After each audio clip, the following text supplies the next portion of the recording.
హైదరాబాద్ లోని హైత్ నగర్ లో ఉన్న శివగంగా కాలనీలో 7 ఏళ్ల చిన్నారిపై వీధి కుక్కలు దాడి చేశాయి. కుక్కల దాడిలో చిన్నారికి తీవ్ర గాయాలవటంతో నల్లకుంట ఆసుపత్రికి తరలించారు. హైదరాబాద్ లో ఏదో ఒక చోట చిన్నారులపై వీధి కుక్కలు దాడులు చేస్తూనే ఉన్నాయి. అయినా జాగ్రత్తలు తీసుకోవడంలో అధికారులు విఫలమవుతున్నారని హైదరాబాదీలు విమర్శిస్తున్నారు.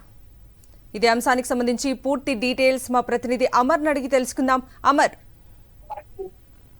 హైత్ నగర్ లో వీధి కుక్కలు వీరంగం సృష్టించాయి. పక్కనే నడుచుకుంటూ వెళ్తున్నటువంటి చిన్నారి పైన దాడి చేసి అత్యంత క్రూరంగా డామేజ్ చేసిన పరిస్థితులు అయితే ఉన్నాయి. ప్రస్తుతం అతన్ని నల్లగుంటలోని ప్రభుత్వ ఆసుపత్రికి అయితే తరలించారు. అయితే 7 ఏళ్ల చిన్నారి అక్కడ నడుచుకుంటూ వెళ్తున్న క్రమంలోనే ఈ దాడి జరిగింది. వీధి కుక్కలు దాదాపు 10కి పైగా ఆ బాలుడి పైన పైశాచికంగా దాడి చేశాయి. దీంతో తీవ్ర రక్తస్రావం అయింది. బాలుడికి మాటలు రాకపోవడం, బాలుడికి ఒకవైపు చెవులు కూడా వినపడకపోవడంతో స్థానికంగా ఉన్నటువంటి బాలుడి అరుపులు విన్న స్థానికులు ఒక్కసారిగా కుక్కల్ని వెలగొట్టారు. వెంటనే బాలుడి దగ్గరికి చేరుకొని 108 ద్వారా ప్రభుత్వ ఆసుపత్రికి నల్లకుంటకి తరలించారు. ప్రస్తుతం నల్లకుంటలో ఆసుపత్రికి తీసుకెళ్లగా మెరుగైన చికిత్స కోసం పక్కనే ఫీవర్ హాస్పిటల్ కూడా బాలుడిని అయితే తరలించారు. బాలుడికి చెవితో పాటు ఒంటి నిండా పూర్తిగా గాయాలయ్యాయి.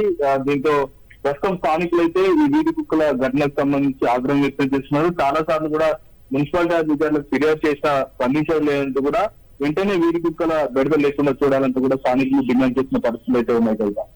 Right Amar, thank you.